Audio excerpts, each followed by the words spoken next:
अल्लाहुम्मा सल्ली अला मुहम्मदिन व बारिक वसल्लम अलैहि रब्बिरहमुमा कमा रब्बयानी सगीरन। आज हमारे यहाँ बनी है मूंग की पतली दाल तड़के वाली, बड़ी मज़ेदार है।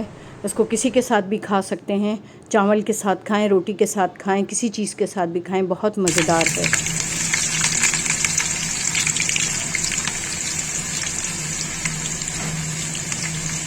और ज़ीरे वाले तड़के वाले खाने के साथ तो और भी लजीज व मज़ेदार लगे। चलिए बनाना स्टार्ट करते हैं। बिस्मिल्लाहिर्रहमानिर्रहीम। ये मैंने 1 कप दाल है मूंग की, इसको भिगो के रख दिया था और इसको साफ़ करके, और मैंने 2 कप पानी में इसको डाल दिया है। और इसमें मैंने डाल दिया है प्याज, आधा प्याज मैंने डाला है, और ये दाना मेथी डाला है 1/2 टीस्पून, और हल्दी डाली है मैंने 1/4 टीस्पून, और ये रेड चिली पाउडर मैंने डाला है 1/2 टीस्पून। पता नहीं मिर्चें मेरी बहुत तेज़ है, थोड़ा सा भी डालूँ तो फिर इसकी मिर्चें बहुत तेज़ हो जाती हैं। ये मैंने 2 चिकन क्यूब डाले हैं। अच्छा, चिकन क्यूब ये हमारी दूसरी ब्रांड है, क्योंकि वो इसराइल की थी तो वो मैंने नहीं यूज़ की है।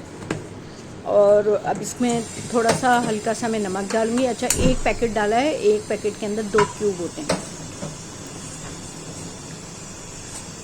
ये बस थोड़ा सा नमक डाला है, तकरीबन 1/2 टीस्पून के करीब होगा। इसमें मैं प्रेशर टेबल स्पून यूज़ कर रही हूँ, बंद कर दूँगी इसको।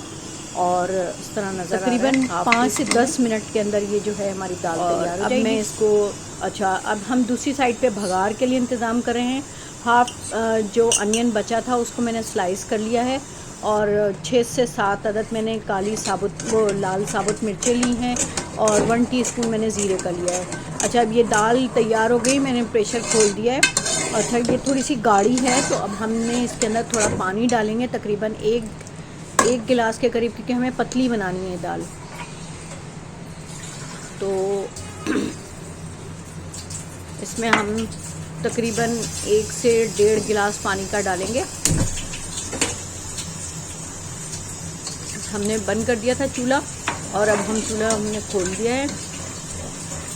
1 कप डाल दिया है मैंने। अब ये मुझे लग रहा है और गाढ़ी है, तो अब मैं इसमें थोड़ा सा और पानी डालूँगी, तकरीबन आधा कप डालूँगी।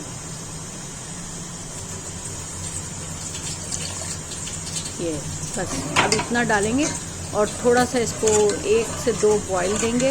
उसके बाद फिर हम बघार डालेंगे इसके अंदर। अब ये देखेंगे, अब हमारे खाने वाली हो गई है। अच्छा, हमने चावल के साथ नहीं खाना है, हमने रोटी के साथ खाना है, चपाती के साथ।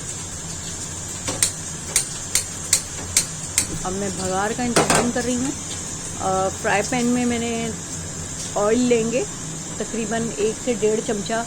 कुकिंग करने वाला जो स्पून होता है, मुझे बताइएगा इस स्पून को क्या कहते हैं। ये जो हंडिया में पकाने वाला स्पून होता है, इसको क्या कहते हैं? अच्छा, ये मैंने इसमें तकरीबन यही 2 होंगे स्पून मैंने ऑयल ले लिया है, और ये मैंने साबुत लाल मिर्चें डाल दी हैं। ये थोड़ी सी कड़कड़ाएंगी, उसके बाद फिर हम प्याज डाल देंगे, हल्के से पिंक होंगे तो फिर हम जीरा डाल देंगे। अच्छा, 10 बाई 10 डालेंगे इसमें, कि मिर्चें जो होती हैं वो देर में गर्म होती हैं, फिर प्याज जो है उससे थोड़े देर में होते हैं। उसके बाद फिर ज़ीरा होता है, अगर हम पहले से ज़ीरा डाल दें तो ज़ीरा काला हो जाता है, तो वो फिर हमारी सारी दाल ख़राब हो जाती है। हमें ज़ीरे को काला नहीं करना। अच्छा, अब हम यहाँ पे बघार लगा रहे हैं। बघार लगा दिया है और ढकना ढक दिया है। उसके बाद जब हम रोटी पकाएंगे तो फिर उसके बाद हम ये ढकना हटाएंगे। अब हमने ये दूसरे फ्लेम पे रख दिया है, और अब हम यहाँ रोटियाँ पकाएंगे इस चूल्हे पे। ये हमने तवा रख दिया है, और अब हम रोटी पकाएंगे। बिस्मिल्लाहिर्रहमानिर्रहीम। अब हमारा ये फ्राई पैन थोड़ा सा गर्म है, तो अब हम इसके अंदर दाल डालेंगे, ताकि जो हमारा घी एक्सेस बचा हुआ है वो सारा दाल के अंदर चला जाए। और बस अब फ्राई पैन का इतना ही काम था। मैं आपको डिश आउट करके दिखाती हूँ कैसी मज़ेदार दाल बनी है, और टेस्ट में भी बहुत अच्छी है, हल्की फुल्की। क्योंकि रात में हल्का फुल्का खाना खाने को दिल कर रहा था, क्योंकि ईद की बदपरहेज़ियाँ इतनी हो गई थी, मसाले तेज़ खाने, तो उसकी वजह से पेट थोड़ा सा अपसेट हो गया था, तो इसलिए मैंने हल्की फुल्की सी दाल बना ली है और हल्की फुल्की ही बिल्कुल चपाती बनाई है और बस